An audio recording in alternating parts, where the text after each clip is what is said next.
J'animerai cette rencontre et serai également le gardien du temps. Non, il faut se payer les deux couleurs, noir et chair, pour le prix d'une. Profitez de cette offre incroyable et transformez votre silhouette. Alors, s'il vous plaît, on demande aux participants de couper leur micro, s'il vous plaît, pour qu'on puisse avoir une écoute du webinaire. Merci. Alors, ce webinaire, aujourd'hui, s'inscrit dans une continuité. Nos trois organisations ont proposé en 2024, avec succès, un temps de formation sur le même format autour du thème suivant: Emploi et affaires sociales dans les territoires, quel soutien de l'Union européenne? Le mois de l'économie sociale et solidaire que nous relayons est une occasion pour nous de témoigner de ce que l'ESS peut apporter à notre société en pleine transition. Ce mois dédié nous permet de découvrir des initiatives sur tous les territoires, de rencontrer des acteurs à travers un panorama d'activités, de savoir-faire, de projets, mais aussi de s'engager pour une économie sociale cohérente et durable. Ce webinaire s'inscrit dans un partenariat avec la CRES Hauts-de-France et le mouvement associatif Hauts-de-France autour d'un accompagnement des acteurs de l'ESS sur les financements européens. Bienvenue donc à toutes et à tous. Je vais vous dire quelques mots sur l'organisation de la matinée. On n'a pas l'air très nombreux. Alors, cette matinée donc, sera organisée en trois temps. Donc, une première partie de 30 minutes autour de la compréhension de l'économie sociale et solidaire à l'échelon européen, découpée à partir d'un tour d'Europe de l'ESS, d'une présentation des réseaux européens et enfin d'une approche de la politique de l'économie sociale et solidaire dans l'Union européenne. Pour cette première partie, et je détaillerai effectivement les missions des personnes tout à l'heure, nous aurons le plaisir d'avoir Nathalie Bernard de la chaire ESS et Anne-Marie Flandrin de l'APES, impliquée au comité de coordination du RIPES Europe. Une seconde partie d'une demi-heure pour illustrer ces sujets grâce à des exemples concrets avec Lauriane Lotigi, coordinatrice de l'Association des centres sociaux et socioculturels de la région de Valenciennes, pour la présentation d'un projet Erasmus. Et également Céline Moutlou, chargée de projet animation de réseau associatif à la Maison des associations de Tourcoing. Enfin, dans un troisième temps, organisé autour des perspectives 2028-2034 des financements européens, nous ferons le point avec Margot Carpentier, chargée de mission et coordinatrice du pôle Europe Direct chez Europe en Hainaut, Centre Europe Direct et Hauts-de-France. Alors, je crois qu'on est un certain nombre déjà à être inscrits.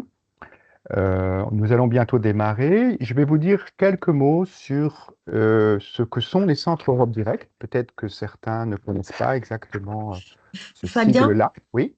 excuse-moi, je t'interromps. On ne voit pas le défilement du PowerPoint. Tu es Mais toujours sur la première page là. on n'a pas démarré. Je fais Ah, l'introduction, pardon, excuse-moi. Nathalie. Excuse-moi. Donc, les missions des Europe Direct, en quelques mots, sont les suivantes. Fournir des informations sur les politiques et les actions de l'Union européenne.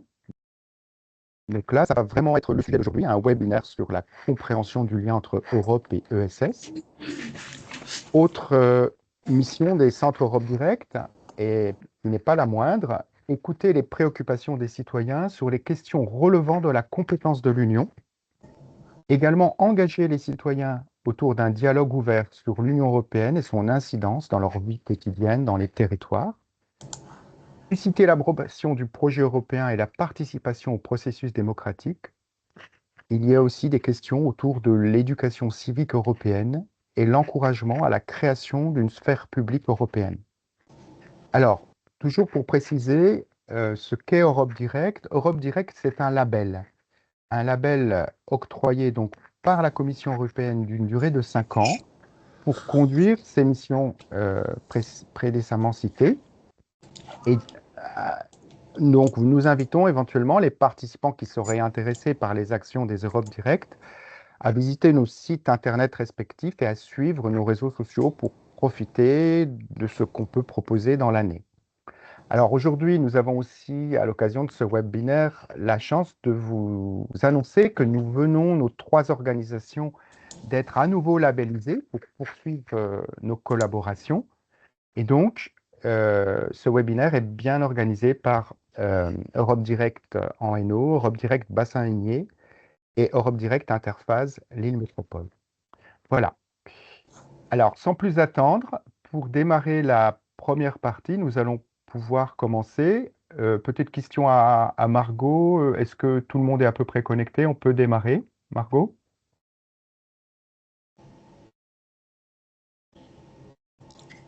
Alors, on est assez nombreux, hein, c'est vrai, je pense qu'on peut démarrer. Je vois encore un participant en train de se connecter.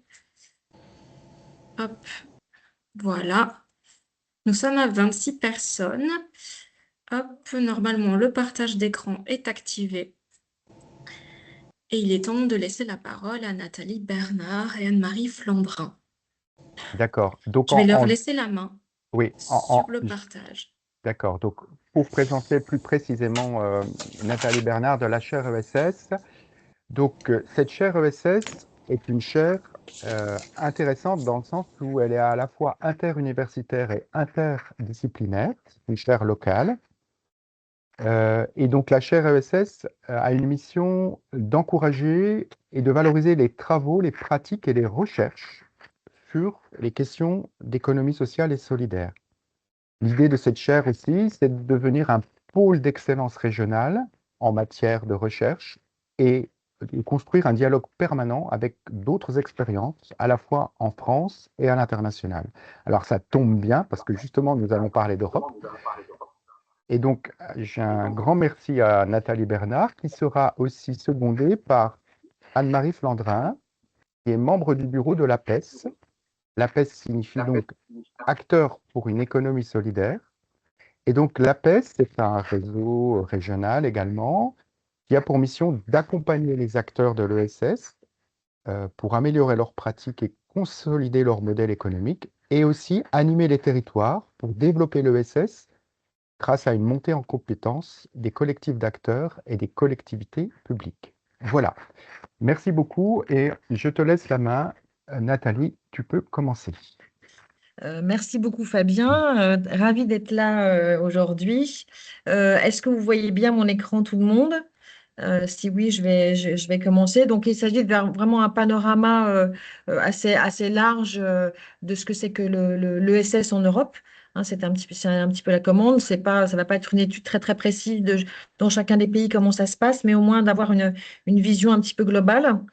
Donc, alors, est-ce que mon écran, ça passe? Voilà. Donc, un petit tour d'Europe, une structuration des réseaux où on fera ça à deux voix et Anne-Marie prendra cette partie-là un peu plus en main.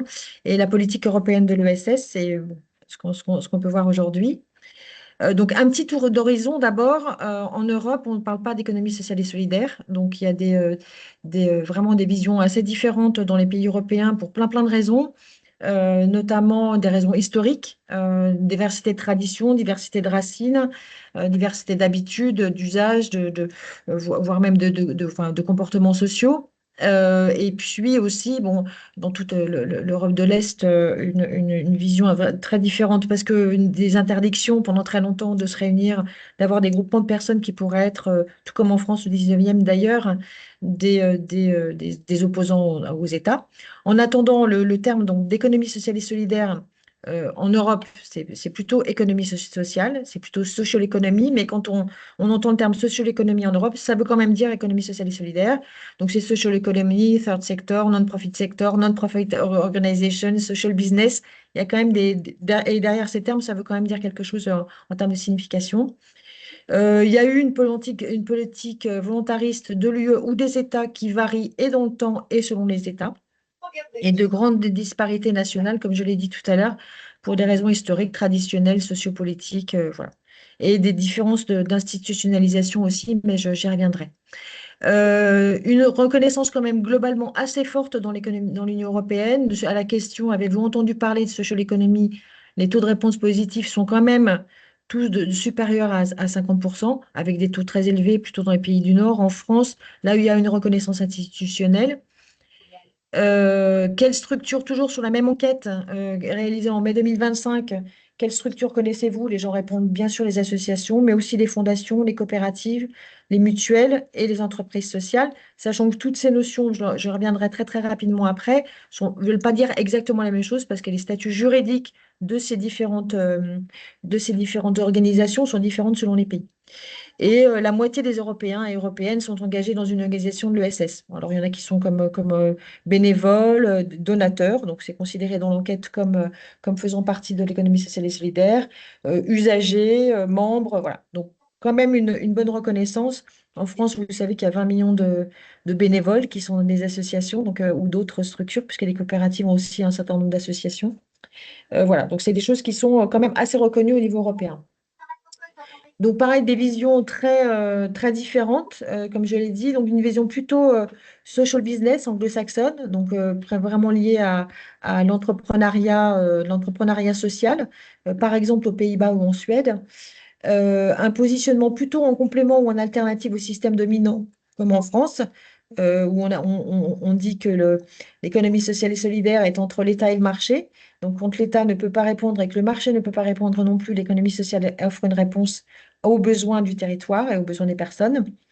Des émergences plus ou moins fortes dans les pays de l'Est, où les groupements de personnes, je l'ai déjà dit, peu ou pas autorisés jusqu'à la chute du mur, la chute de l'URSS et après les délitements en fait, de certains pays de l'Europe de l'Est. Mais il y a des politiques volontaristes de l'économie sociale et solidaire dans certains pays de l'Est, par exemple en Roumanie, qui ont une reconnaissance de l'économie sociale et solidaire, qui ont une politique volontariste qui permet qu'il y a beaucoup d'initiatives et vraiment une bonne présence de l'économie sociale et solidaire en Roumanie, qui est quand même un ex-pays de l'Est également. Et il y a des actions politiques récentes en Croatie, en Hongrie, dans les États baltes. Donc voilà, il y a beaucoup d'initiatives et une politique publique par ailleurs assez passive en Allemagne. Donc vraiment, ça varie énormément selon les pays.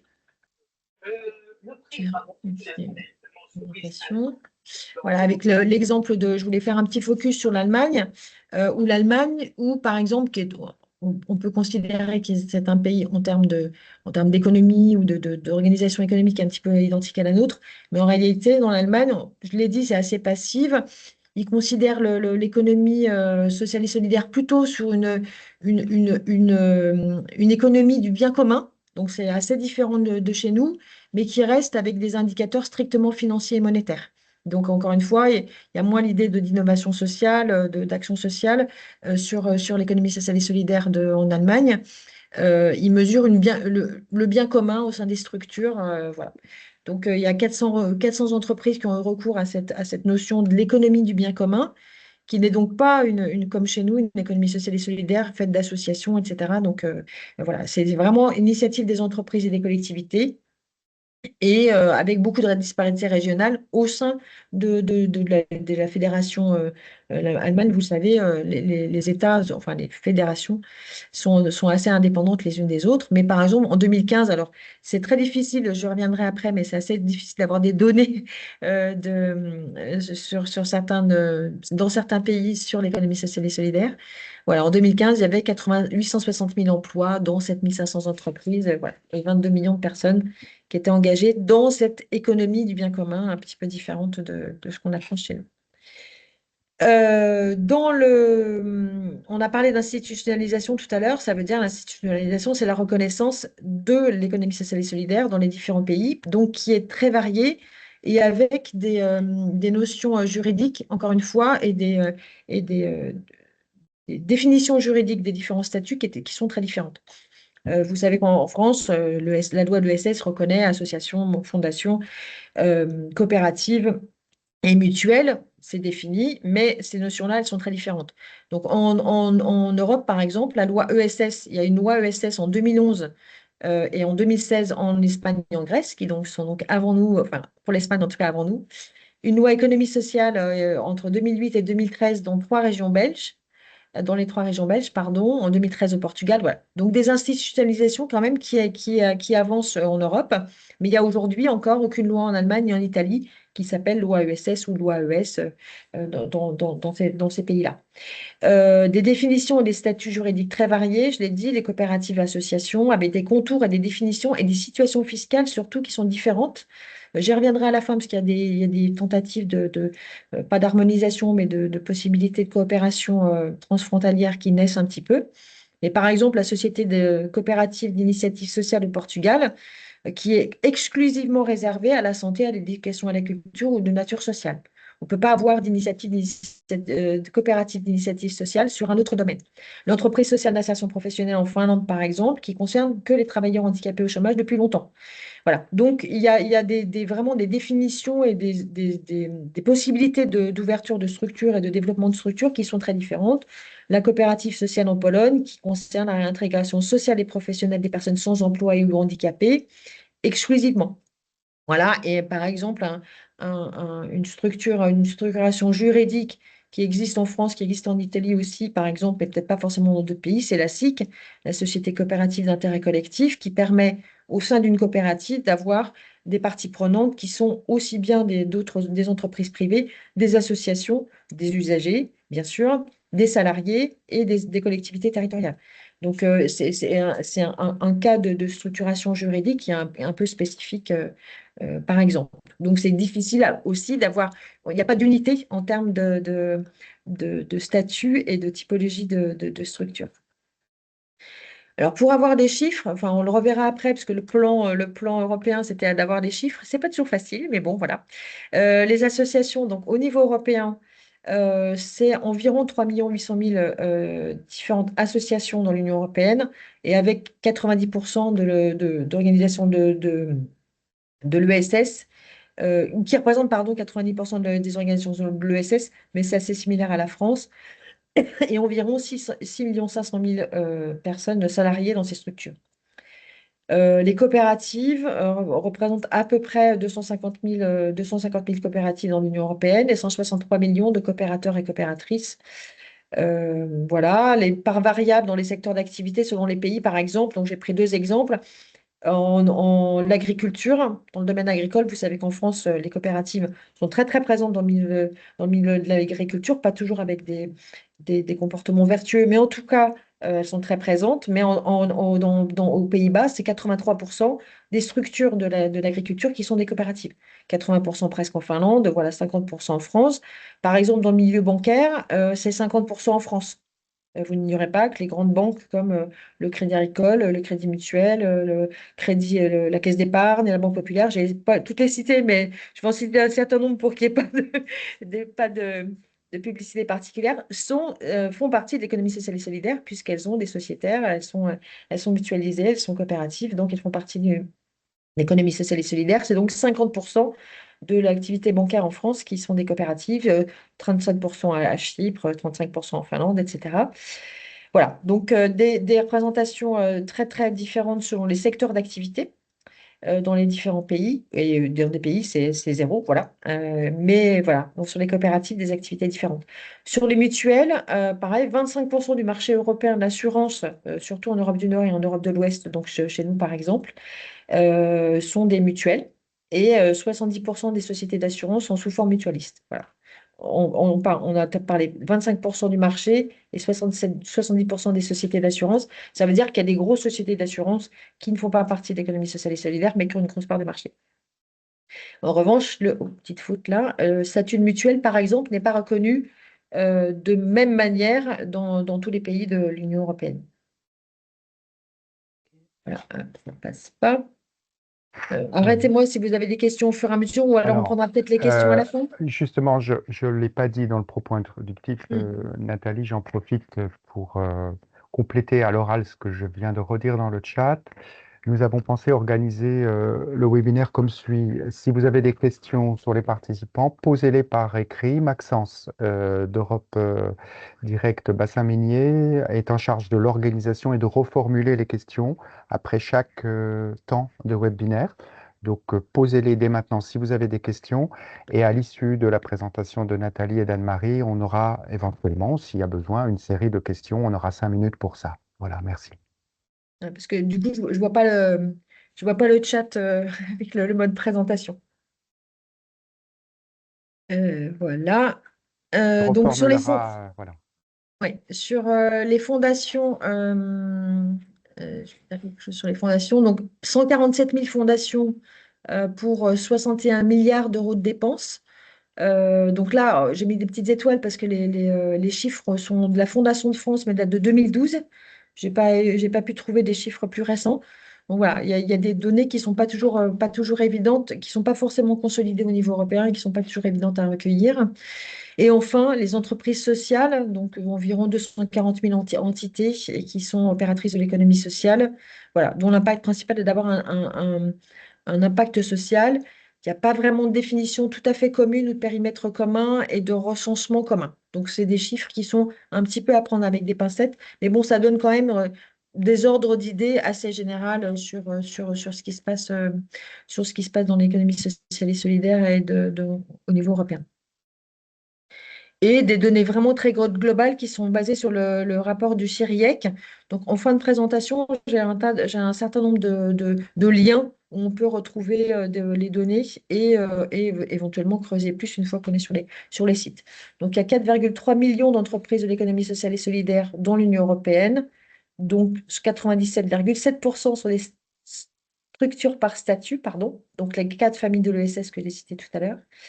11 millions de personnes, 11,5 millions de personnes travaillent dans l'ESS, soit à peu près 6,3% de l'emploi. Et ça varie selon les pays. Chez nous, c'est plus proche de 10%. Dans certains des pays, c'est plus proche de 1%. En moyenne, au niveau de l'Europe, c'est estimé à 6,3% de tout l'emploi. Chez nous, c'est plutôt proche de 10%. Et environ 8% du PIB européen. Encore une fois, c'est des données qui sont consolidées au niveau européen. Mais bon, chez nous, c'est plus proche de 10 et dans d'autres pays, c'est plus proche de valeurs plus faibles. Voilà. Donc, je vais passer à la partie sur les réseaux et de l'ESS. Donc, je vais faire quelques petites généralités d'abord, avant de passer la parole à Anne-Marie. Donc, comme au niveau national, l'action des réseaux de l'économie sociale et solidaire au niveau européen, c'est de représenter leurs membres, principalement auprès des instances européennes. C'est possibilité d'agréger des données du réseau aussi, de chacun de leurs réseaux. Soutenir leurs membres avec des outils, des formations, des données, etc. Réaliser un plaidoyer, et donc ça, c'est une action qui est quand même assez forte. On utilise le terme de plaidoyer plutôt que de lobby dans l'économie sociale et solidaire. Plaidoyer parce que on estime que c'est pour le bien commun. Et puis, voilà, ce ne sont pas tout à fait les mêmes moyens qui sont mis en œuvre au niveau de nos instances et de nos activités. Mais par exemple, Social Economy Europe, qui est un des réseaux, on y reviendra, a travaillé pendant plus de 10 ans sur le plan européen de soutien à l'ESS qui est sorti en 2021. Donc, pendant 10 ans, ils ont travaillé avec l'économie, avec l'Union européenne, avec les instances pour se battre pour l'économie sociale et solidaire, pour arriver jusqu'à ce projet qui a été coécrit pratiquement par eux et par la Commission européenne. Et par exemple aussi l'action de Reuse, qui est un autre réseau pour la promotion d'une gestion durable des ressources grâce à une loi sur l'économie circulaire. Donc vraiment l'action des réseaux, mais encore une fois, c'est très similaire à ce qui se passe en France sur l'action des réseaux que vous connaissez bien. Donc il y a plusieurs types de réseaux. Vraiment, je fais une présentation très, très, très, très rapide, puisque Anne-Marie reviendra. Il y a des réseaux généralistes. Donc Social Economy Europe, qui représente les représentations nationales de l'ESS. Donc ESS France fait partie de Social Economy Europe. Pour la solidarité, qui est plutôt un think tank, qui produit des données. ESS Forum International, le RIPES. Anne-Marie reviendra. Il y a des réseaux statutaires, donc le CECOP, qui est la Confédération des coopératives industrielles et de services. Il y a des réseaux sectoriels, Reuse, comme pour le recyclage et le réemploi, ou le Forum civique européen. Et il y a également des réseaux de recherche, donc l'EMES, qui est un réseau européen des centres de recherche sur l'économie sociale, et le CIRIEC, dont j'ai extrait quelques données tout à l'heure, qui est le Centre international de recherche et d'information sur l'économie publique, sociale et coopérative. Voilà, je laisse du coup la parole, si tu es là, à Anne-Marie. Je peux continuer à passer les slides si tu veux, Super. quand tu me dis. Désolée, ma caméra, ça ne marche pas. Je ne sais pas ce qui se passe. C'est pas grave. Ok, ça marche. Bonjour à tous Bonjour. et toutes. Enchantée d'être là.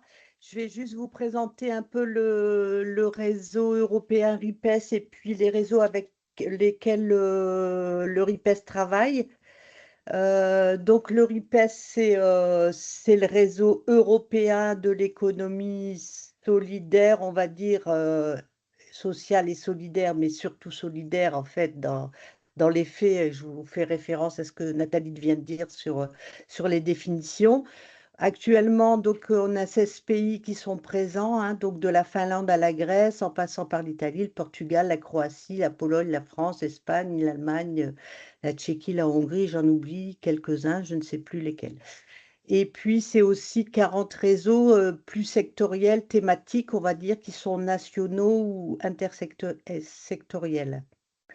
Alors, le RIPES Europe, il a son équivalent au niveau mondial, c'est le RIPES intercontinental et non pas mondial.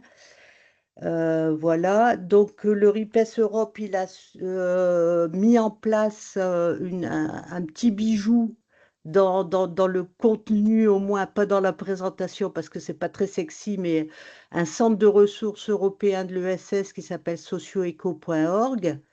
Donc ça, je vous invite à y aller, même si c'est pas très sexy. Le RIPES travaille bien sûr sur des projets européens entre les membres, notamment sur les questions de l'alimentation, du care et de la jeunesse. Et puis, le RIPES se fait le relais de campagne européenne et de plaidoyer. Donc, je vous ai mis dans le chat, c'est parti un petit peu rapidement, des références dont je vais parler maintenant.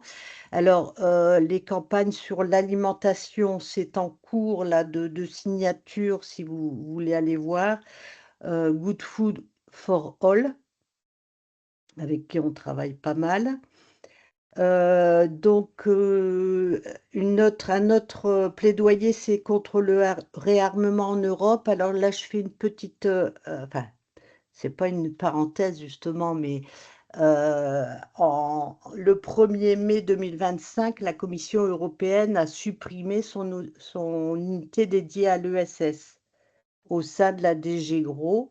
Et donc, suite à ça, le RIPES a pris position pour pour stopper le réarmement de l'Europe.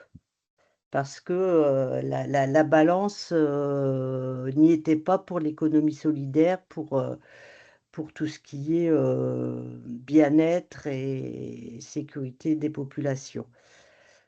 Et donc, dans les derniers plaidoyers, il y a aussi celui pour les élections européennes de juin pour une économie solidaire, féministe et écologique. Donc, vous avez dans le chat les références sur ces deux derniers plaidoyers.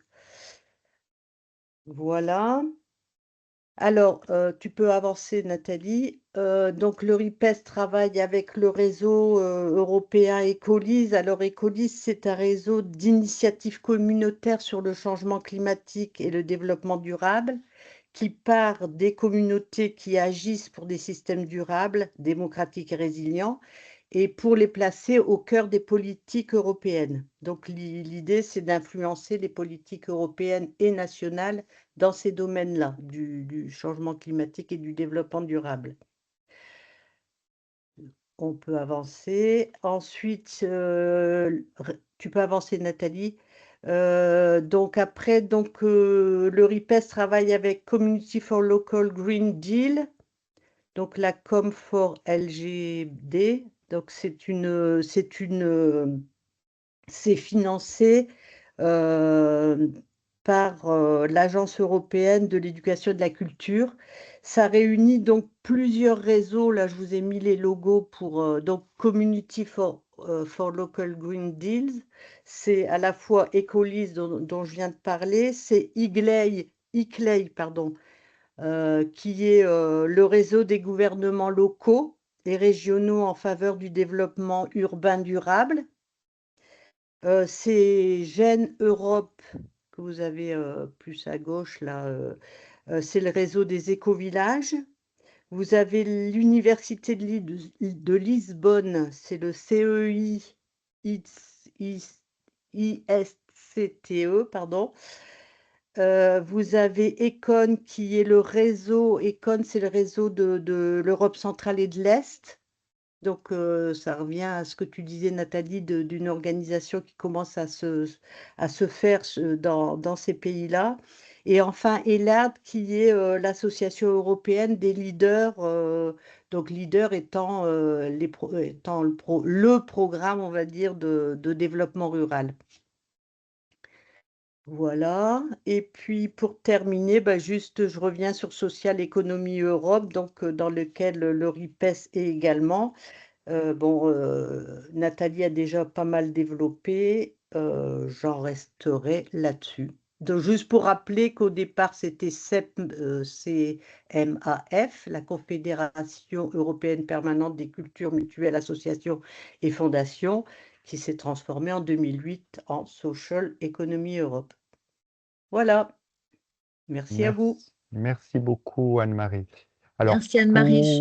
Oui, pour l'information, il nous reste à peu près 5 bonnes minutes, Nathalie. oui, Est-ce que ça oui, va pour toi? tout C'est à pas à peu fait. près? Bon, J'ai mon petit chronomètre à côté. d'accord. Bah, continuons alors. C'est ça, Allez-y. sur les politiques européennes. Donc, j'en ai parlé déjà tout à l'heure. Il y a eu un plan européen pour l'économie sociale en décembre 2021 par Nicolas Schmitt, qui était un commissaire, alors je sais plus s'il est allemand ou hollandais, je crois qu'il est allemand. Voilà. Et dans ce plan européen, il est sorti avec beaucoup de communication autour de ce plan. L'idée, c'était de créer des conditions propices à l'essor de l'économie sociale, donc avoir un cadre fiscal et développer des achats responsables. Ouvrir aux organisations d'économie sociale des possibilités pour démarrer et se développer. Donc ça, c'était vraiment les enjeux qui étaient indiqués dans le plan européen. Création d'un portail européen de l'ESS, amélioration de l'accès au financement, veiller à ce que l'économie sociale et son potentiel soient reconnus. Et des mesures, par exemple, donc l'initiative Youth Entrepreneurship Policy Academy lancée en mai 2023, la création d'un centre européen de compétences pour l'innovation sociale, l'initiative Acheter social et plus de financement et de soutien financier.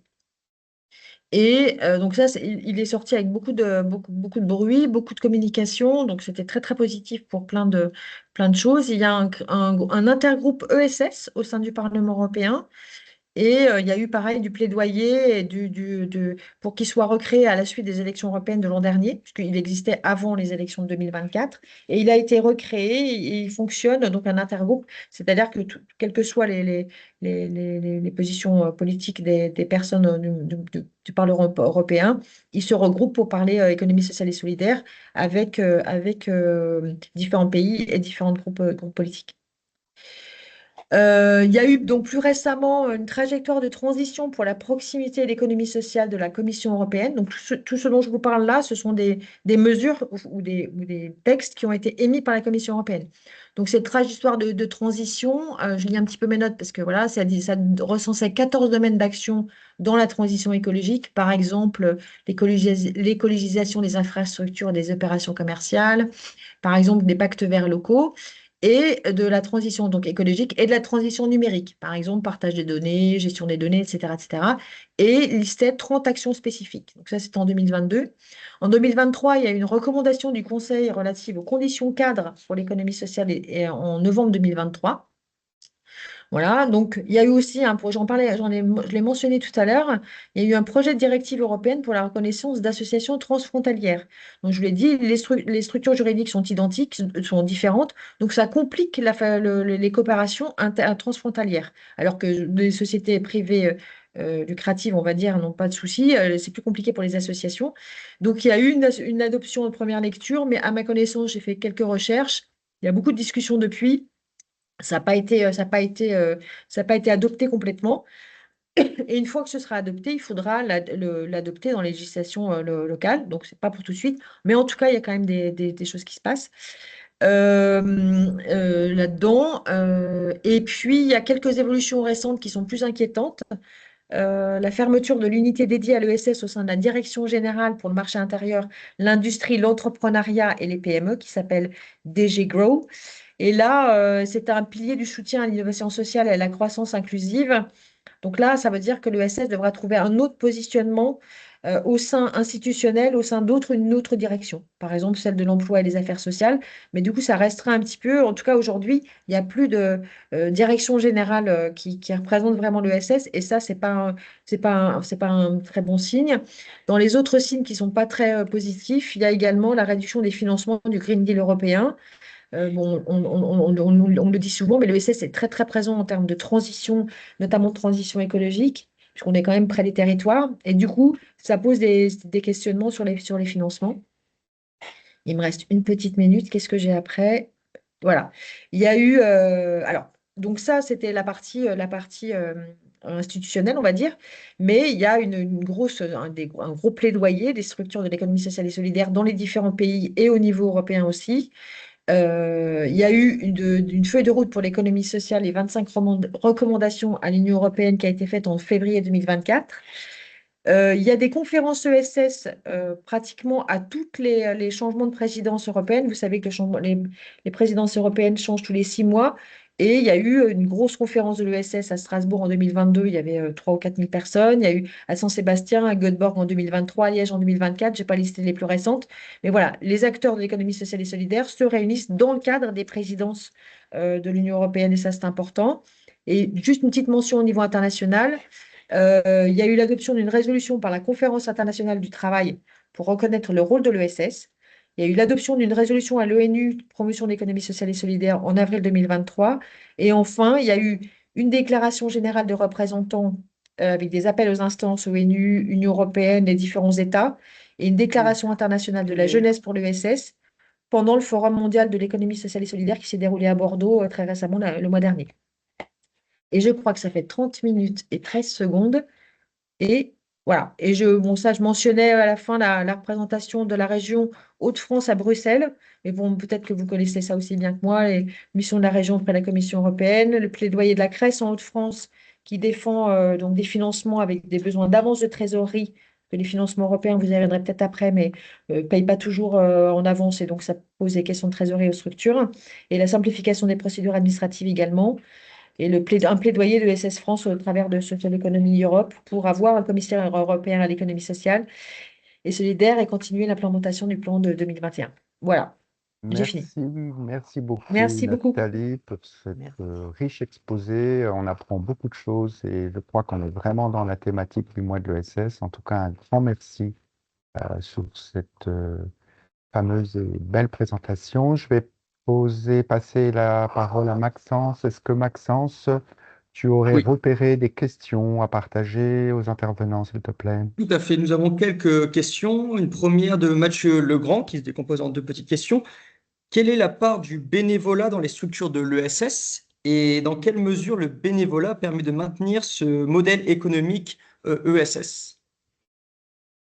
Je ne saurais pas répondre sur la part du bénévolat. Je sais qu'en France, c'est 20 millions, mais je ne saurais pas dire. Je ne suis pas sûre d'avoir des données consolidées.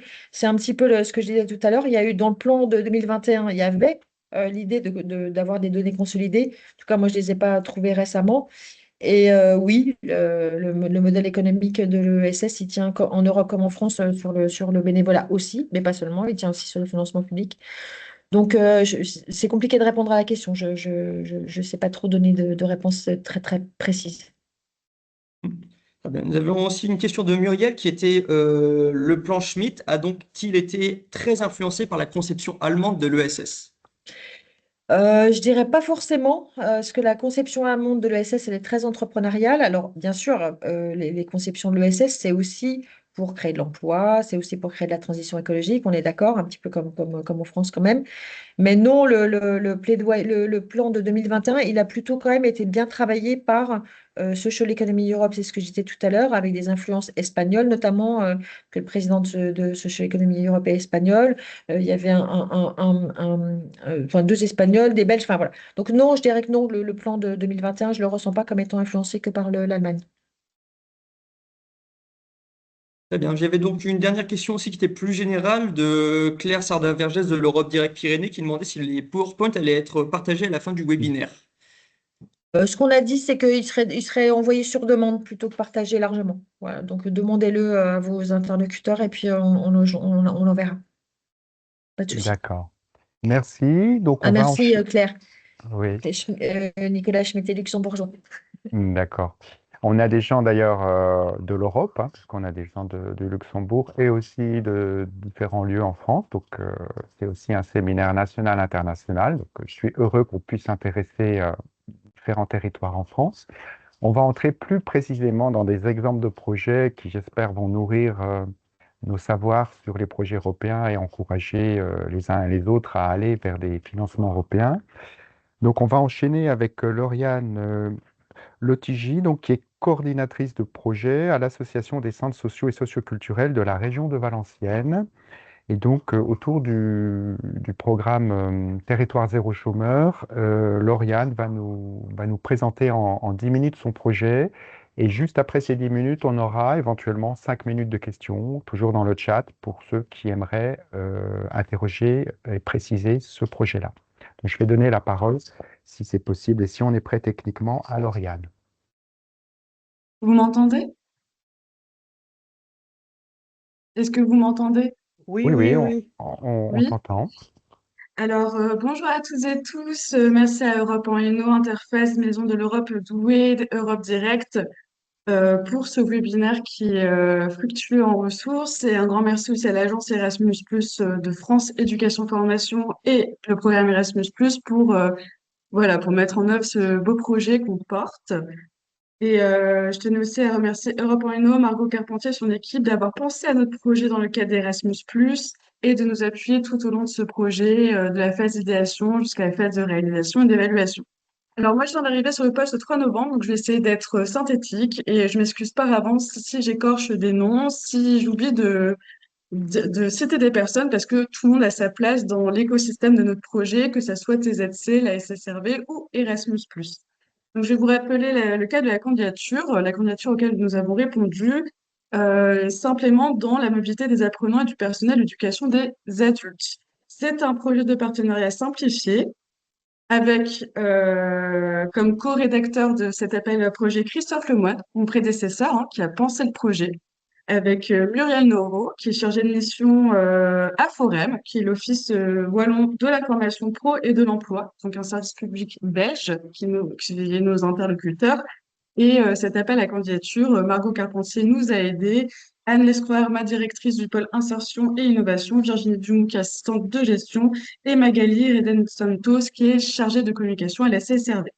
Les territoires qui sont visés par nos candidatures sont le Valenciennois, Fresnes-sur-Escaut, côté français, Farciennes et Marchand-au-Pont, du côté Charleroi belge. Les publics qu'on vise grâce à notre projet, c'est les professionnels, les élus, les volontaires, les salariés. Je vais vous expliquer pourquoi au fur et à mesure.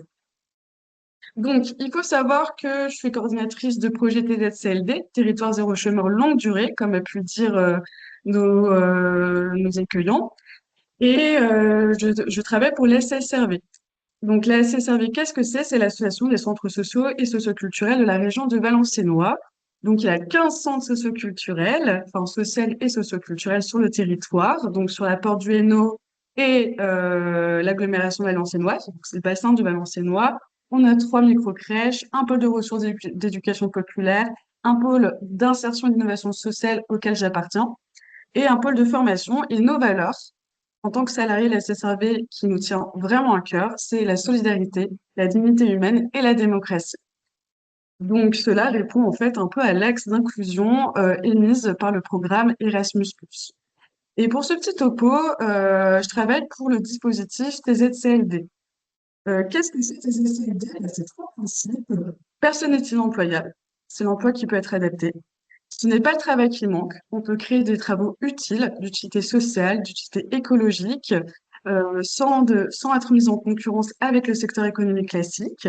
Et ce n'est pas l'argent qui manque. En effet, la privation d'emploi coûte cher à la collectivité de façon directe, indirecte. Et posons-nous la question de comment remobiliser l'argent pour faire en sorte de créer de l'emploi et créer, par exemple, des EBE, des entreprises à but d'emploi, qui sont des vraies entreprises inversées, où peuvent aller les personnes privées durablement d'emploi, qui est notre public cible et qui est même partie prenante de ce dispositif. Donc de cela, j'opère sur Valenciennes, qui est un territoire habilité et qui a une EBE, une entreprise à but en bois. Le directeur, c'est Benoît Cardon, et l'EBE s'appelle la Baraque à Job, et ils font partie du projet Erasmus+.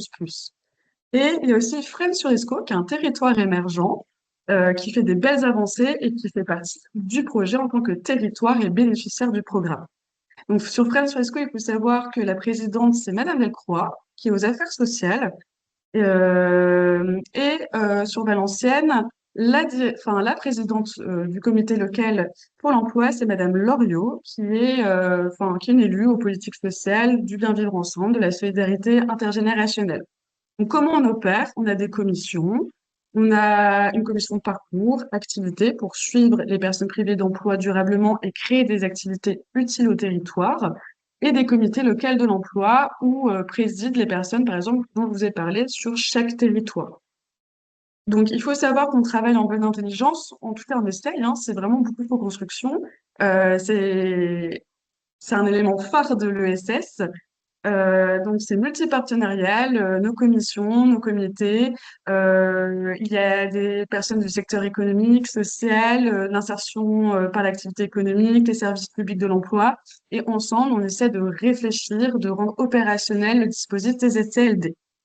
Et il y a une équipe projet qui m'aide dans mes missions, qui m'appuie, qui m'oriente. Je suis pas toute seule, hein. J'ai de la chance d'être dans des écosystèmes fournis avec des gens compétents qui sont impliqués. Et de cela, comme vous pouvez voir, l'inclusion sociale est au cœur de tout. Et aussi la société en transition, parce qu'on est dans des contextes qui bougent énormément et auxquels on doit s'adapter sans cesse dans l'ESS. Et donc ça, c'est un peu le cœur qui relie tous nos sujets à Erasmus+. Donc le programme auquel on a répondu.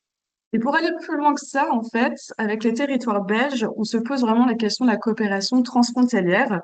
Parce qu'il faut savoir que nous, en France, on a pour TZC la coopération nationale, la coopération régionale et beaucoup de partage de ressources dans nos réseaux professionnels, dispositifs ou dispositifs complémentaires. Et on voit un peu la même attitude au niveau belge. Donc, il y a beaucoup d'apports grâce aux élus de chaque niveau, aux professionnels et aux bénévoles. Donc, Christophe, il a été mis en contact très rapidement avec le bassin Charleroi. C'est grâce à lui que le partenariat s'est lancé, le projet, la mise en œuvre. Christophe Lemoine, mon prédécesseur. Et de cela, on a vu qu'il y avait des convergences, des divergences, mais pourtant une volonté de pérenniser territoire zéro chômeur sur chaque territoire. Donc, cette volonté de coopérer au-delà des frontières nous amène à Erasmus+, qui offre un cadre pour financer, pour mettre en œuvre des observatoires, des pairs à pairs et 3 séminaires avec des invités. Et tout ça, c'est en vue de coélaborer avec nos homologues belges pour créer 3 livrables, des guides pratiques, un peu, nos bibles d'amélioration, quoi. Un guide de fonctionnement de la gouvernance participative pour les commissions et les comités locaux de l'emploi, une méthode pour les EBE, qui sont des véritables entreprises inversées parce qu'ils partent du besoin, des compétences et des désirs des personnes privées durablement d'emploi, plus des travaux utiles. Et les personnes privées durablement d'emploi, quand ils vont en EBE, ils ont un temps choisi et ils sont en CDI. Et aussi une méthodologie pour valoriser les compétences de chacun. Et on espère de faire un beau projet, enfin des beaux livrables pour les diffuser sur la plateforme EPAL, pour que tout le monde puisse en avoir accès et aussi au sein de notre réseau pour alimenter ce travail. Donc, ça va même au-delà de ça. On a de la chance parce qu'on a des partenaires à Charleroi très impliqués. Il faut savoir que Elie Véraud et ses équipes au niveau de nos instances régionales, la coopération générale TZCLD, la GRAP, organisent le 16 décembre une journée en fait de rencontre. Et on a de la chance parce que nos homologues belges tout de suite ont voulu savoir les ressources, comment ça va se passer, s'ils peuvent se joindre à nous pour au-delà de Erasmus+, qui nous offre vraiment un tremplin de coopération. Et aussi, ils sont demandeurs de partage de ressources entre la France et la Belgique qui va au-delà d'Erasmus+. Et ils ont cette idée, grâce au cas d'Erasmus+, de maintenir la coopération et de se poser la question de comment on peut la maintenir. Et la mise en œuvre, grâce à Erasmus+, nous avons 60 000 € de financement. Et c'est assez agréable parce qu'il faut savoir qu'Erasmus+, est assez accessible en mise en œuvre et aussi en compréhension. Et si je ne me trompe pas, on a déjà eu 80% de l'argent forfaitaire qui nous permet de prendre de l'avance au niveau de la trésorerie et de mettre en œuvre assez rapidement ces axes de travail. Et ça va permettre de financer des espaces de partage et de coproduction, donc les observatoires, les parapairs, les séminaires, une partie de la coordination de projet, donc ça finance une petite partie de mon poste tout de même. Donc enfin voilà, je suis ravie. Et en plus, grâce à ça, on va joindre la convivialité parce qu'on va prendre en charge les repas, les défraiements et l'hébergement si nécessaire pour faciliter cette coordination entre nos territoires. Et aussi, il faut savoir que je ne suis pas toute seule sur ce projet-là, hein. Il y a une équipe de coordination grâce à Anne, ma directrice, et Paul Timmermans, qui est président de la Chambre emploi-formation de l'IBEF au niveau du Hainaut Sud, donc en Belgique, et qui a impulsé TZCLD au niveau de son territoire et qui est vraiment en recherche de ressources françaises. Et nous, on est en recherche de ressources belges pour pouvoir s'améliorer des deux côtés et pérenniser les projets. Et il y a une équipe opérationnelle où on est nombreux et impliqués et qui regroupe les territoires. Bah, typiquement, Benoît Cardon, qui est le directeur de la baraque à job au niveau du Valencénois, Virginie Dumoux de la CSRV qui est assistante de gestion, Anne Lécroard au niveau de la CSRV qui est ma directrice au niveau du pôle insertion et innovation sociale, moi-même en tant que chef de projet TSCLD, Valentin Marie au niveau de la CSRV qui est directeur du centre social de Fresnes-sur-Escaut, Magali Rezende Santos de la SSRV qui est chargée de communication. Et au niveau du territoire du Hainaut belge, il y a Gemelle Corsini qui est sur le territoire zéro chômeur de Marchand-au-Pont et qui est directrice de l'EBE, donc l'entreprise d'abus d'emploi. Lara Di Quinzo qui est au niveau de Marchand-au-Pont, qui est mon homologue, qui est chef de projet. Muriel Nouro qui a été co-rédactrice de cet appel à projet qui appartient à l'IBEF du Hainaut Sud et qui est chargée de mission IBEF. Noussia Randrian, alors je suis désolée, Randri Anasrizon, qui est au niveau du territoire de Farsen et qui est chef de projet, donc mon homologue. Paul Timmermans, dont je vous ai parlé, qui est à l'IBEF du Hainaut Sud et président de cette instance et qui a impulsé Territoire Zéro Chômeur sur ces territoires-là. Bernard Vandenberg, qui est directeur de l'EBE de Farsen. Julie Deschamps, qui est en appui à Nuntia et à Bernard au niveau de Farsen. Et Jean-Marie Gaspard de l'IBEF aussi, qui est coordinateur de l'équipe de l'IBEF. Donc ça fait quand même pas mal de personnes avec des compétences à partager et c'est assez intéressant. Et en suivi, j'ai la chance de compter sur Muriel Nouro et toute son expérience parce que c'est vraiment nous deux qui allons suivre le projet pour veiller à que tout soit conforme et qu'on puisse vraiment apprendre ensemble. Donc, comme vous pouvez voir, il y a beaucoup de co-construction, ce qui est souvent demandé dans l'ESS, des co-constructions intelligentes entre des instances associatives ou de l'ESS et des services publics. On apprend ensemble, c'est ça qui est assez génial. On s'inspire ensemble entre nos pratiques, nos territoires, pour mutualiser nos axes d'amélioration et d'évolution. Et œuvrer ensemble pour le droit à l'emploi, hein, qui est un axe phare au niveau de l'Europe, mais aussi de la France et de la Belgique, et de l'ESS ou l'économie sociale en Belgique. Et par ailleurs, j'ai eu le plaisir d'observer le CLE, donc Comité local pour l'emploi, côté Marchienne-au-Pont, mardi dernier, donc le 25 novembre. Et cette observation était vraiment source de réflexion, d'accueil. En plus, j'étais bien accueillie. J'ai eu le droit à un repas parce que c'est grâce à Erasmus+, hein, ce repas-là, faut le dire. Et après, on a pu mettre en place notre comité opérationnel en vue de prochain séminaire qui est le 15 janvier 2026. D'accord, Donc, très bien, Lauriane. On est à 12 minutes. Alors, je suis désolée. je vous ai laissé un petit peu parler parce que je ne voyais pas de questions qui survenaient dans le chat. C'est extrêmement intéressant. D'ailleurs, le fait de rappeler le lien entre ESS et Erasmus, c'est vraiment important. Vous avez donné quelques exemples des valeurs de l'ESS. Je ne l'ai pas rappelé en introduction, mais peut-être que ça viendra soit dans les questions, soit sur les futurs intervenants, mais on aurait pu aussi se dire qu'est-ce que c'est que l'ESS? Bon, on ne va pas refaire le monde et refaire la définition de l'ESS, elle est plurielle par rapport à la richesse du réseau et tout ça, mais vous avez quand même effectivement bien illustré un projet européen qui croisait avec les valeurs phares hein, de l'ESS, un homme, une voix, la lucrativité ou la non-lucrativité, lucrativité limitée, le bien commun et tout ça. Voilà, merci beaucoup. Est-ce que vous avez des choses à ajouter ou est-ce que voilà, vous avez bouclé votre intervention?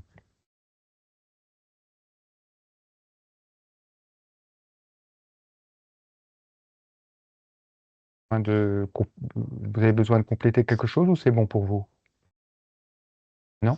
C'est bon? Ok. Bon. Je vérifie auprès de Maxence, mais me semble-t-il, nous n'avons pas de questions à l'heure actuelle sur le territoire zéro chômeur. Non, pas de questions pour l'instant. On pourra revenir potentiellement par la suite. D'accord. Bon. Alors, on va enchaîner avec un second projet. Alors, à la fois Erasmus+, comme quoi le prisme formation des adultes, effectivement, est assez bien fourni aussi financièrement. Ce qu'on nous dit, nous, les développeurs Erasmus, Margot Carpentier et moi-même, en Centre Europe Direct, on est aussi liés à l'agence Erasmus+, en tant que développeur Erasmus. Et effectivement, sur les différents volets des financements Erasmus, la partie formation des adultes est une partie où il y a des moyens financiers et où il y a des projets à faire. Ceci explique peut-être cela que quand on a regardé un peu sur nos territoires qu'est-ce qu'on pouvait voir comme projet intéressant à valoriser, ben, on tombe effectivement sur Erasmus. Alors, sans plus attendre, je vais donner la parole à donc, Selim Moutou, donc, qui est chargé de projet et animation des réseaux associatifs à la Maison des associations de Tourcoing. Maison assez connue et très en pointe sur tout ce qui est financement européen.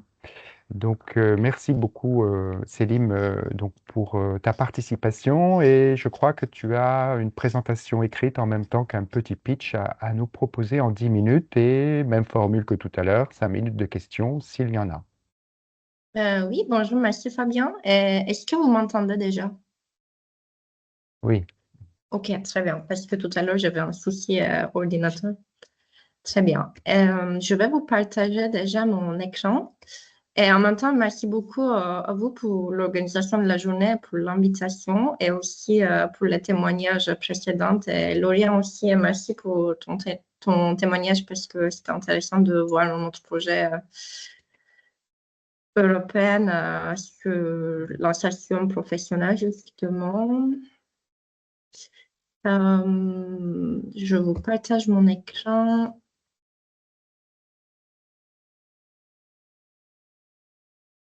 Est-ce que c'est bon pour vous? Oui, c'est bon, tu peux mettre en plein écran pour avoir J'ai déjà un plein écran. Est-ce que vous en pouvez... panorama. Panorama, tu l'as? Normalement, c'est déjà en plein écran. Est-ce que vous voyez en plein écran? Oui, c'est pas le plein écran, mais c'est le panorama. Moi, c'est plein écran, mais d'accord, je ne sais pas pourquoi ça ne marche pas. Ça va, Et quand on voit je bien. change le diapo, c'est bon pour vous? Ça va. Ok. Non, c'est pas bon. Là, on est sur la diapo 1. Faire un Oui, essai de changement. Oui, on est sur la diapo 1. oui, ça marche. On peut y aller, Salim. Alors, moi, c'est Céline Moutlou. Je travaille à la Maison des associations de Tourcoing. C'est une association association d'éducation populaire qui représente et aussi accompagne les associations plutôt locales. Et nous développons aussi des projets nous-mêmes en partenariat avec des partenaires locaux ou internationaux ou nationaux. Et nous avons aussi, par exemple, la spécialité qui s'appelle la MDA Jeunes, la Maison des associations jeunes. On accompagne aussi les junior associations. Et moi, je suis chargée de projet à la Maison des associations et je m'occupe particulièrement des projets européens, dont un projet, par exemple, Interreg, qui est sur insertion professionnelle de personnes éloignées de l'emploi, qui s'appelle GLIVE, et aussi un autre projet Egalasso, dont je vais vous présenter aujourd'hui, qui est un projet Erasmus+. Et c'est aussi un projet KA 220, partenariat de coopération dans l'éducation des adultes.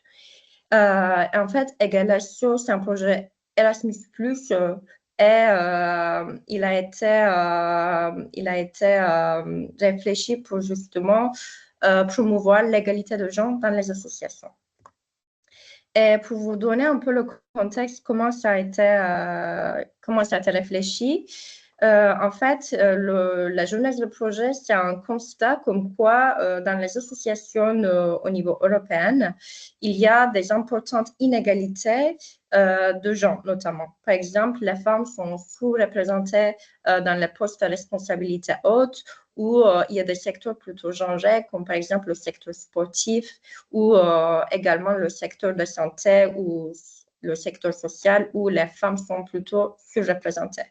Également, il y a des pays où on a aussi un manque de recherche suffisante sur ces questions de genre. Et face à ces situations, nous avons constaté que les associations se sentent démunies et c'est pour cela qu'on a voulu créer le projet Égalasso avec au total 4 partenaires, y inclut nous. Alors, l'objectif du projet, comme j'ai évoqué, c'est vraiment contribuer au changement de pratique en matière d'égalité de genre et d'inclusion au sein des structures ciblées, c'est-à-dire les associations, et aussi encourager et faciliter les pratiques pérennes, les pratiques en termes ça peut être des pratiques internes, comme par exemple la gouvernance, mais aussi les pratiques externes, comme par exemple les activités de l'association. Et l'idée, c'est justement d'encourager les changements de pratique en termes d'égalité de genre. Oui. Célim, je t'arrête juste une minute. Oui. Tes diapositives ne défilent pas. Si tu veux, soit Margot reprend la main, ou soit ça défile. Là, tu étais sur la 3, je crois. Oui, c'est ça. Voilà. Je suis sur le consortium. D'accord. Voilà, bon, c'est juste pour qu'on puisse te suivre visuellement. Merci. Est-ce que c'est bon pour vous? Là, effectivement, on est sur les 4 partenaires, dont les 2 français, oui. Très bien. Alors, nous avons un consortium composé de 4 associations européennes, dont nous, la Maison des associations de Tourcoing, on est la chef de file de projet, c'est-à-dire que nous avons le rôle de coordonner le projet et également de gérer le projet d'une manière globale, la partie budgétaire, financière, et également la partie communication. Il y a Hellenic Youth Participation en Grèce, qui est plutôt spécialisée dans la promotion de l'égalité de genre aussi. Corif, qui est également un partenaire sur ce sujet-là. Et pour la solidarité, PLS, je pense que au début de la présentation, il a été aussi évoqué, c'est un think tank belge. Et comment justement on a créé ce consortium? Nous avons eu déjà le constat de chacun d'entre nous. Et nous avions déjà travaillé pour la solidarité sur d'autres projets européens. Et pour la solidarité, PLS, c'est une association qui travaille sur beaucoup de projets européens et ils ont eu une idée de déposer un autre projet européen justement sur ce volet-là. Et ils nous ont fait un appel pour créer justement un partenariat.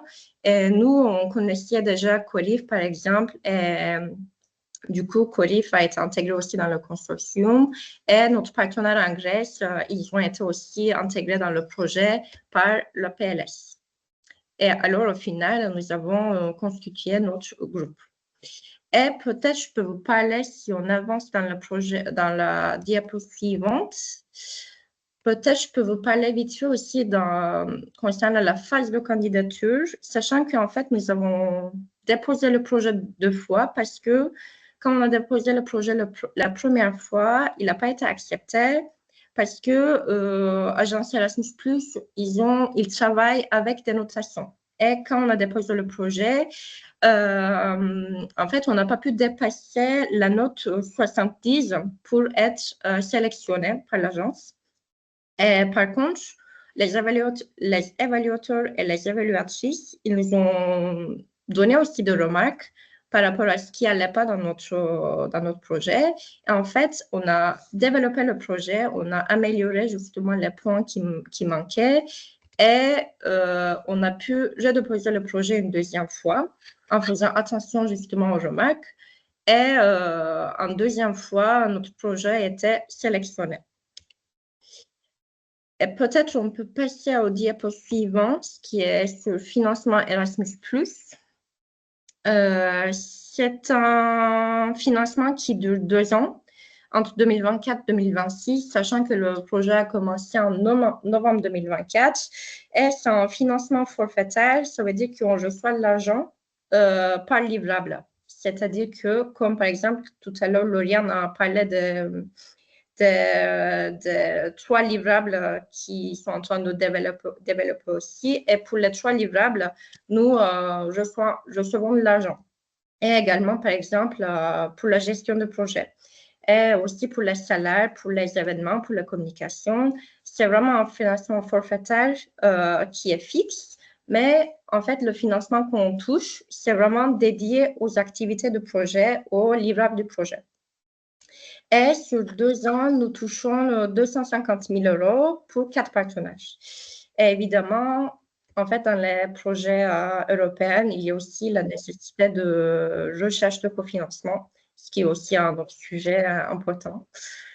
Peut-être on peut avancer avec l'autre diapo où c'est vraiment au cœur du projet, mais concernant les livrables, nous sommes en train de développer justement 3 livrables: Galerie de portraits inspirants, Escape Game et le livre blanc sous les thématiques salaire, recrutement, congé parental, congé menstruel et sexisme. Et l'idée dans ces livrables est qu'il faut que ces livrables soient vraiment bien connectés. C'est-à-dire que, par exemple, dans Escape Game, nous allons confronter à des situations où on voit qu'il y a une inégalité qui existe dans les situations. Et il faut que, par exemple, la galerie de portraits inspirants doive répondre à ces situations d'inégalité. Et alors, les participants de Escape Game doivent trouver à la fin des réponses de bonnes pratiques à des situations d'inégalité dans la galerie de portraits inspirants, ce qui constitue aussi, je pense, un des points forts dans notre candidature, parce que en fait, il faut que les livrables soient vraiment liés dans ce projet européen. Et notre méthodologie, c'est la construction des outils, comme a parlé aussi tout à l'heure Lauriane, ce qui est vraiment intéressant dans les projets européens, et avec une approche aussi intersectionnelle et une dimension pédagogique et ludique. On peut passer peut-être à la 9e diapo, qui est sur les publics cibles du projet. Avec ce projet, nous essayons d'outiller, entre guillemets, les associations, et notamment les petites et moyennes associations, c'est-à-dire 0 à 25 salariés, et notamment aussi les associations qui sont un peu genrées, de type les associations sportives, sanitaires, etc. Et aussi, nous voulons former les bénévoles, les dirigeantes, les salariés des associations. Et par exemple, avec le livre blanc, notre cible, c'est vraiment les décideurs politiques qui peuvent justement faire les changements par rapport à ce qui existe en termes d'inégalité de genre. Et concernant le calendrier et prochaines étapes, sachant que le projet, ça se termine en 2026, nous envisageons à finaliser les outils et aussi les tester. Et dans cette occasion-là, déjà le 29 janvier 2026, nous avons un événement de dissémination qui va se dérouler à Tourcoing. Et si vous êtes intéressé justement, peut-être dans le dernier diapo, je vous ai mis déjà le QR code du projet, du site internet du projet. Et vous pouvez y accéder, voir un peu ce qui se passe, etc. Et si vous avez des questions ou si vous êtes intéressé par l'événement, vous pouvez aussi m'envoyer un mail. Et c'était mon dernier diapo. Merci déjà pour votre écoute et je suis ouverte à vos questions. Oui, merci Célim. Je ne vois pas de questions dans le chat pour l'heure. C'est vrai que c'est assez passionnant. En tout cas, nous, on communiquera sur votre projet dans le cadre de notre infolettre. On est sur le même territoire, hein, vous êtes à Tourcoing Et nous, on couvre la métropole européenne de Lille. Donc, comme je le disais, effectivement, la MDA est un partenaire aussi ancien d'Interface, puisqu'on a fait des projets Interreg ensemble. On avait fait notamment Requapass. Je vois que derrière toi, Célim, il y a le logo de Requapass. Donc, voilà. Alors, il y a une histoire aussi entre nos organisations. Et c'est vrai que votre maison des associations est aussi, rassemble beaucoup d'initiatives associatives sur Tourcoing et environ. L'année prochaine, justement, dans notre feuille de route 2026, on s'est décidé de venir participer à votre forum des associations. On sera à Tourcoing plutôt qu'à Lille en Très bien. 2026, parce qu'on se dit aussi que c'est un peu important pour nous de sortir un peu dans notre prisme lillois et puis d'aller vraiment couvrir des territoires dignes d'intérêt européen. Voilà, donc on communiquera pour votre événement final et puis pour rappel aussi, notre Centre Europe Direct essaye sur son territoire de valoriser les projets européens un peu comme un observatoire. Et à chaque infolettre mensuelle, on fait 2 valorisations. Donc on va essayer de chercher des projets divers et variés pour montrer comment l'Europe peut financer à travers de nombreux dispositifs et une très grande richesse de projets. Je crois que Egalasso, on n'en a pas encore traité, donc ça sera vraiment une belle occasion de valoriser vos livrables et puis aussi d'inviter les Lilloises et les métropolitains ou tous les gens de notre secteur à venir voir un peu sur une finalisation d'un projet européen. Alors, Fabien, j'ai Oui. juste une question un peu plus générale de Lauriane Lutigi, qui était du coup intervenante, qui demandait s'il était possible de repartager le webinaire à ses réseaux Belge et TZCLD afin de faire la promotion d'Erasmus+, et des différents écosystèmes. Ben, effectivement, l'économie sociale et solidaire, c'est beaucoup aussi du partage, ce qu'on dit le commun, l'open source et toutes ces choses-là qui sont sur du non marchand. Je pense que oui, on a bien effectivement cette vocation de faire un webinaire pour échanger. Et on est aussi dans le même prisme que les échanges européens, c'est-à-dire la rencontre pour l'enrichissement. Donc, j'aurais tendance à dire oui, bien sûr. D'accord. Alors, donc on arrive à la troisième partie donc, de ce webinaire où là on a Margot Carpentier, donc, qui est une de nos collègues, hein, qui travaille aussi en Centre Europe Direct en tant que coordinatrice aussi du Centre Europe Direct donc, du Hainaut. Hein. Et donc, pour boucler ça, ça sera à la fois une synthèse et des perspectives. Ce qu'on avait eu envie de vous partager, c'était aussi de vous dire, ben voilà, l'Europe s'organise d'un point de vue financier sur le moyen terme. Ça veut dire que financièrement, ça prend souvent du temps. Mais une fois que c'est fait, c'est un peu fixé, en tout cas plusieurs années. Et donc là, la troisième partie, c'est un petit peu qu'est-ce qu'on pourrait vous donner comme information, comme tendance, pour que sur l'avenir, vous ayez une certaine visibilité et dans un contexte où la France, le budget français, le budget des collectivités se vont impacter par des errements ou des non-budgets votés d'État français. De plus en plus, peut-être que l'Europe peut apporter une forme de solution financière, en tout cas au niveau de nos modèles économiques, à cause de ces difficultés que vivent les associations. Hein. Le mouvement associatif l'a dit, et ce n'est pas le seul. On disait que dans l'économie sociale et solidaire, on avait à peu près 54% de moins de financement sur les années à venir. Donc c'est assez dramatique la situation des associations. Pourtant, cette utilité sociale est exemplaire et extrêmement importante pour le lien social et ce tiers secteur, comme on le disait en début de webinaire. Donc, je vais laisser la parole donc à Margot voilà, qui va me donner un peu des perspectives et peut-être aussi un peu synthétiser ce qui a été dit. Voilà, c'est à toi, Margot, si tu veux bien. Merci Fabien, mon micro est ouvert, tout va bien. Alors, je vois que l'heure passe, il est 11h45, donc je ne vais pas être très longue pour laisser plus de place aux questions en fin de webinaire. Ce que je voulais vous proposer dans un premier temps, c'est une synthèse très rapide de ce qui a été dit jusqu'à présent, à la fois sur la partie contexte, définition de l'ESS et sur les porteurs de projets qui sont venus témoigner avec nous, qui ont eu la gentillesse de parler très concrètement de leur projet Erasmus. Alors, la première chose que j'ai retenue, c'est que finalement, il y a une terminologie très, très vaste pour caractériser l'ESS en Europe. Des mots très, très variés qui recouvrent eux-mêmes des choses très, très variées.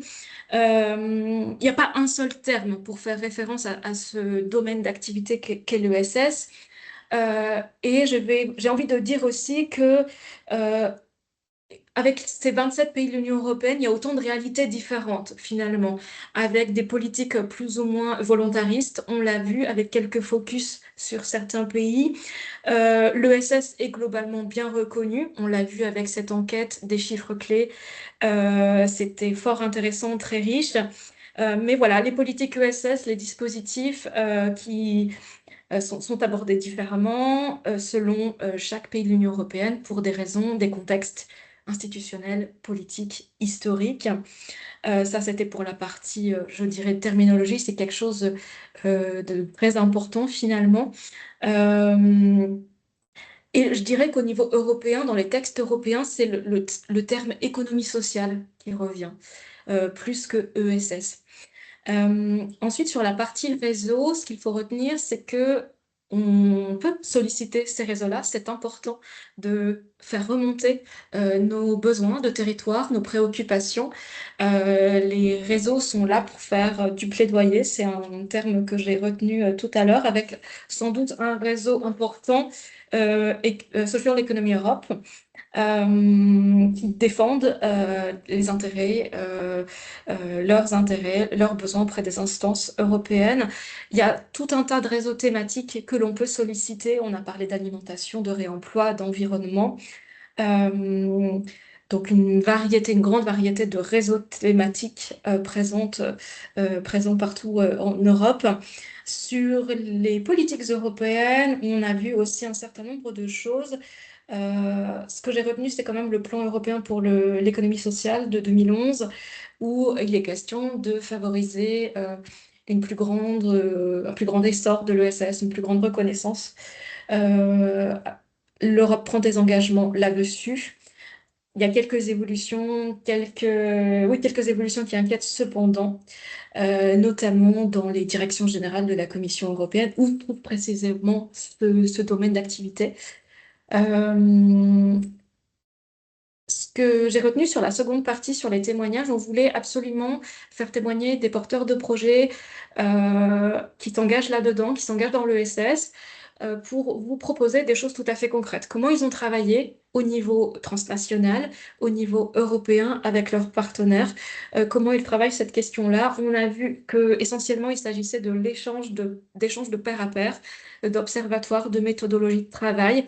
Les deux porteurs ont sollicité Erasmus avec ce volet éducation des adultes qui est peut-être un peu moins connu dans l'imaginaire collectif, mais qui est tout aussi intéressant pour aller voir ce qui se passe ailleurs, pour aller observer des pratiques et pourquoi pas travailler au-delà de ce cadre Erasmus et maintenir le lien autant que possible. Cette partie-là, c'est vraiment ouvrir le champ des possibles avec du concret, de témoignages.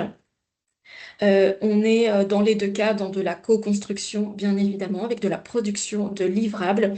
On s'inspire les uns des autres et Erasmus permet ça, permet de travailler là-dessus. Ce que l'on voulait vous montrer aussi avec cette deuxième partie, c'est que bénéficier d'un soutien européen, c'est possible. Vous pouvez évidemment nous solliciter pour un accompagnement, pour vous orienter dans les dispositifs existants. Nous sommes là pour ça, nous sommes à votre service, que ce soit du côté de l'île métropole, du Hainaut, du Douaisis, mais s'il y a d'autres personnes basées dans d'autres territoires en France et ailleurs, il y a forcément un centre Europe Direct proche de chez vous qui peut vous accompagner, qui peut vous aider. Donc la transition est toute trouvée pour vous parler des programmes, des dispositifs européens. Nous sommes en 2025, nous sommes à mi-parcours de la programmation actuelle. Il y a sans doute encore des crédits à aller chercher, que ce soit sur Erasmus ou que ce soit sur du FSE, Fonds social européen. Il y a différentes portes d'entrée possibles selon vos thématiques, selon vos besoins. Le champ des possibles est assez grand, puisque l'ESS, ça recoupe plein de choses différentes en vérité. Je prends exemple ici dans le Hainaut, on a des chantiers d'insertion qui sont financés avec le FSE. Euh, la CSRV qui bénéficie d'Erasmus+, mais qui bénéficie sans doute d'autres crédits européens. Il est possible en soi, sur le papier, de bénéficier d'autres programmes européens pour la période toujours en cours. Donc, n'hésitez pas à vous renseigner sur ce sujet et à vérifier au cas par cas, évidemment. Et là, j'aimerais, dans les quelques minutes qui me restent, vous parler de la période 2028-2034, ce qui se dessine pour le moment. Alors, évidemment, rien n'est acté. Je ne vais pas vous dire, vous allez bénéficier de tant d'argent pour telle structure, pour tel projet. Ça, c'est fondamentalement impossible de le dire, puisque les choses, enfin, au niveau des instances européennes, la Commission a proposé cet été auprès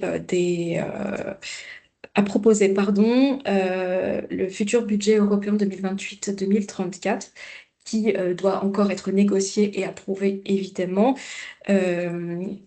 auprès du Parlement européen et auprès du Conseil. C'est qu'une proposition, hein, rien n'est acté pour le moment. C'est un budget de 2000 milliards d'euros. Ce qu'il faut noter, c'est que dans l'architecture et dans la construction de cette proposition, il s'agit véritablement d'une refonte totale avec des grands principes qui sont la transparence, plus de flexibilité, moins de rigidité,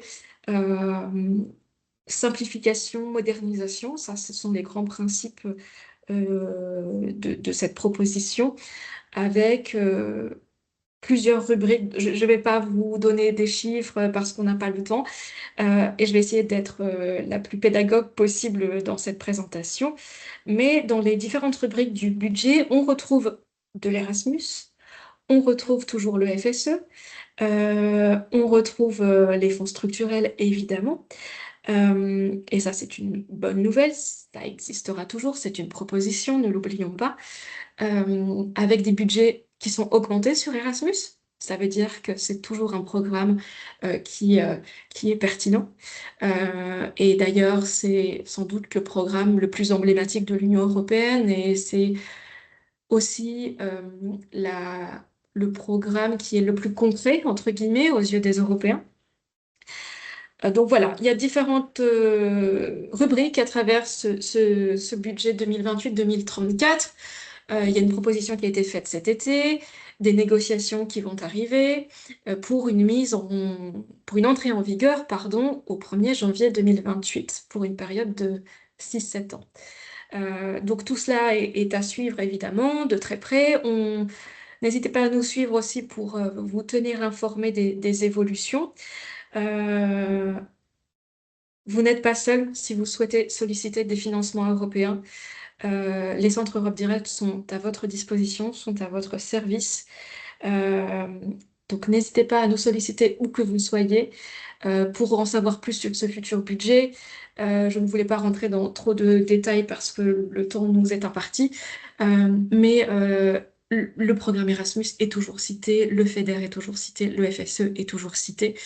Donc voilà, affaire à suivre. Je n'ai pas de boule de cristal, évidemment, mais je voulais vous en dire quand même quelques mots. Oui, Marco, merci. On peut aussi parler d'un projet qui monte en puissance et de ce que l'Agence exécutive à l'éducation et à la culture m'a dit mardi. On était à Bruxelles avec la métropole européenne de Lille. On avait fait intervenir des personnes dans le cadre du programme SERV, Citoyens, Égalité, Droits et Valeurs. Et j'ai eu confirmation d'une personne en charge de ce programme que les financements, en tout cas en termes de propositions de la Commission européenne, allaient être augmentés. Hein, Serve, nous, Interface, on a beaucoup travaillé cette année et en 2024 aussi avec le CIDEM, qui est le point de contact français à Paris. Et le point de contact pour un projet, c'est une association qui est mandatée pour informer, former, accompagner sur l'instruction au projet. Donc, le CERF, Citoyen, Égalité, Droits et Valeurs, c'est un projet assez riche qui va de l'identité européenne, des valeurs européennes, à la mémoire européenne, hein, je parle des thématiques, qui peut parler de participation citoyenne, Et après, sur les collectivités, il y a notamment deux dispositifs, un plutôt simple autour de 50 000 euros qui s'appelle Jumelage de villes et un autre plus ambitieux à multilatéral à nombreuses villes qui s'appelle Réseau de villes. Voilà. Et le dernier volet du CERV, c'est ce qu'on appelle Daphné, c'est autour de la protection des droits des femmes, des droits de l'enfance. Voilà. Donc ce programme SERV, il a été pensé aussi par les autorités européennes pour être plus accessible aux acteurs de l'économie sociale et solidaire et structuré différemment par rapport aux comptes à rendre, hein. Donc beaucoup moins de factures et de tâches administratives à rendre, mais plutôt un financement au prorata de participants dans les événements. Et donc ça, c'est un peu une révolution depuis quelques années avec cette idée de simplification, parce qu'effectivement, l'Europe est encore aussi sujette à des fois à soit des préjugés, soit des choses qui peuvent être vraies sur une difficulté administrative et une lourdeur administrative qui peut empêcher ou freiner les gens qui chercheraient à aller au projet européen. Donc, à rappeler effectivement le programme SERV, je pense que nous, du côté d'Interface Europe Direct Île Métropole, on va organiser des webinaires comme l'année dernière. On en avait fait 3 en janvier 2025 d'ouverture des appels à projets, hein, c'est un accompagnement. À rappeler aussi que la région des Hauts-de-France est assez dynamique aussi sur la communication, à la fois sur ce que la région peut faire en termes d'autorité de gestion et en termes de financement européen dans les territoires, hein. Pour ça, vous avez un site internet de la région qui est très, très dynamique, ainsi qu'une page LinkedIn avec des très beaux exemples. Et au-delà de ça, peut-être reparler rapidement du dispositif FRAP. J'espère, je crois qu'il est encore en vigueur au niveau de la région. En fait, le dispositif FRAP, c'est la possibilité d'être accompagné par un consultant sur 5 jours, sur 5 domaines liés à l'Europe.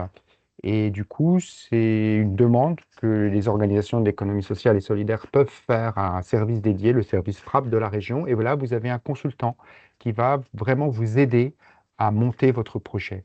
Voilà, et c'est bien effectivement comment on pense le projet, comment on le monte, comment il est viable au regard des critères européens, au regard de l'évaluation, des livrables et tout ça, qui va effectivement donner un succès à vos entreprises. Voilà, donc pour rappeler ça, alors est-ce qu'on a des questions, Maxence, sur cette dernière partie? Oui, tout à fait. Une question de Lara qui pose la question si vous aviez les dates et les périodes des crédits pour FSE+, et Erasmus+. Alors, c'est-à-dire pour la période en cours, est-ce qu'il y a encore des appels à projets, ce genre de choses? C'est cela, oui. Alors, ça fait partie de nos missions en tant que Centre Europe Direct, hein, de relayer autant que possible les appels à projets en cours, d'anticiper les futurs appels à projets sur la période 2021-2027. Pour l'instant, on se concentre là-dessus, évidemment. Il y a sans doute encore des crédits à aller chercher. Ce que je peux vous dire sur Erasmus, c'est que les appels à projets pour début 2026 sont déjà ouverts. Et ils se clôturent à la mi-février. Le guide 2026 a été publié courant novembre. Donc, on peut déjà se pencher la question selon la thématique, selon le projet. Est-ce que c'est pertinent selon votre profil, évidemment, votre besoin, de travailler avec des partenaires européens, de produire des livrables ensemble, de travailler la méthodo, ou plutôt de la mobilité, ou plutôt un projet hyper local avec le FSE+, sans forcément de partenaires européens. Ça, c'est à étudier au cas par cas pour vérifier quelle est la meilleure branche, quel est le programme le plus pertinent selon votre besoin. Voilà ce que je peux vous dire là-dessus. Bien, et nous avions une question de Anne-Marie Flandrin, plus spécifique pour Fabien, qui demandait s'il était possible de parler de l'accompagnement et de la création de plateformes coopératives cofinancées par l'Europe et menées en Hauts-de-France par l'APES. Oui, c'est une bonne question. Merci Anne-Marie. Justement, nous, on avait fait un article sur le rôle des plateformes coopératives dans les territoires. Et justement, j'avais sollicité à l'époque l'APES et on a eu un article qu'on a mis en lien sur notre site internet où effectivement on parle du financement FEDER et des plateformes collaboratives. avec cette idée principale de dire que l'économie sociale et solidaire va à l'encontre du tout marchand et des dérives des plateformes de vente qui se développent multiples et variées dans différents domaines et qu'il y avait un vrai enjeu à saisir l'ESS par rapport à ces plateformes. Donc, effectivement, nous, on a fait une valorisation sur ça. Donc, l'APES, effectivement, c'est une association, un réseau régional très, très riche avec énormément euh, de points de vue et de sujets et avec une démarche progrès très intéressante. Et effectivement, depuis quelques années, il y a un développement dans les territoires de ces plateformes associatives. Voilà, après, je ne suis pas un spécialiste de ces plateformes, mais en tout cas, voilà, il y a des belles démarches et on est sur une terre d'innovation dans le Nord, dans le Pas-de-Calais, dans les Hauts-de-France, autour de ça, avec notamment effectivement d'autres partenaires. Voilà. Si vous allez sur le site de l'APES, sur le site de la chaire ESS, sur le site du labo de l'ESS, qui est un think tank national de très grande qualité à mon sens. D'ailleurs, je crois que le territoire zéro chômeur de FIV, en tout cas sur notre territoire strictement où on est à Lille, a fait l'objet il y a quelque temps d'un article dans le labo de l'ESS sur le développement de ces territoires zéro chômeur. C'est pareil, c'est d'une très grande richesse et on pourrait aussi parler de cette expérimentation voilà, qui vient d'ATD Quart Monde à la base sur Tout à fait. les territoires zéro chômeur. C'est vraiment très, très intéressant. Il y a eu une mission d'évaluation, il y a eu un rapport à l'Assemblée nationale et peut-être une prolongation, je crois aussi, de l'expérimentation. Donc en fait, l'ESS, c'est aussi une autre manière de faire société et souvent il y a une innovation dans l'ESS, dans les acteurs de l'ESS qui souvent est reprise par les politiques publiques, les acteurs associatifs, le tiers secteur est souvent en pointe. Et donc ça, il faut le rappeler et être aussi fier de ce qu'on peut faire avec des moyens des fois limités par rapport aux politiques. Et donc ça donne effectivement toute une richesse. Oui. D'autres choses, Maxence? C'était la dernière question que nous avions actuelle. D'accord. Je vois qu'on a tenu le timing d'une main de maître parce que on a tenu 1h30. On n'était pas sûr avec la richesse des intervenants, de pouvoir tenir le timing. Donc, moi, en tout cas, je suis très, très satisfait du nombre de participants, de la richesse des intervenants et de l'articulation avec nos différents centres Europe Direct. On continue à travailler effectivement en partenariat. Alors, on travaille aussi un peu avec Dunkerque Grand Littoral, également aussi, à ne pas oublier. Donc là, ils ne sont pas dans l'organisation, mais peut-être le seront-ils une prochaine fois. Euh, je suis aussi très content voilà, des participants. Comme je le disais en introduction, vous pouvez aller visiter nos sites internet, mieux découvrir ce qu'on fait. Quand on ne sait pas, parce qu'on n'a pas la science infuse sur l'Europe, il y a tellement de projets, que ce soit Horizon, que ce soit la politique agricole commune ou d'autres sujets. On renvoie à d'autres personnes. Et effectivement, on fait aussi, les Centres Europe Direct, beaucoup de conférences sur des sujets européens et on essaye de vulgariser dans le bon sens les questions européennes pour que chaque citoyen puisse s'emparer de cette citoyenneté européenne et puisse se dire, dans un sentiment d'appartenance, sur un mode de vie européen et surtout sur des valeurs qui sont certainement différentes de la Chine et de l'Amérique de Donald Trump ou même de la montée des extrêmes en Europe dans certains pays. Voilà, on est aussi là avec le bureau de liaison du Parlement européen et la représentation de la Commission européenne pour faire vivre cet espace local européen. Et donc, en tout cas, je remercie tout le monde d'avoir pris le temps de nous écouter. J'ai des beaux projets en perspective. J'espère que vos organisations trouveront chaussures à leurs pieds au niveau européen. N'hésitez pas effectivement à nous suivre et on va essayer, comme il a été demandé, d'envoyer aux personnes qui le désirent les présentations. Faites peut-être des demandes un peu individualisées selon ceux qui le veulent. Voilà. Des choses à rajouter au niveau des organisateurs, Margot, Maxence? Non, ça va. OK. Bon. Eh bien, nous allons pouvoir Je vais vous laisser. boucler. Oui, merci beaucoup, Nathalie. cette Merci visio beaucoup. On reste en qui a contact. commencé. Merci Merci, beaucoup. Merci à vous. merci. Au Merci pour revoir. l'invitation. Au revoir. Merci beaucoup. Oui. Au revoir, Fabien, merci. Merci, Devoir Anne-Marie. aussi Je vais devoir aussi vous laisser. Donc, merci à vous tous hein, pour ce temps partagé. À bientôt. À Oui, bientôt, merci, merci beaucoup. Lauriane. Merci, Lauriane.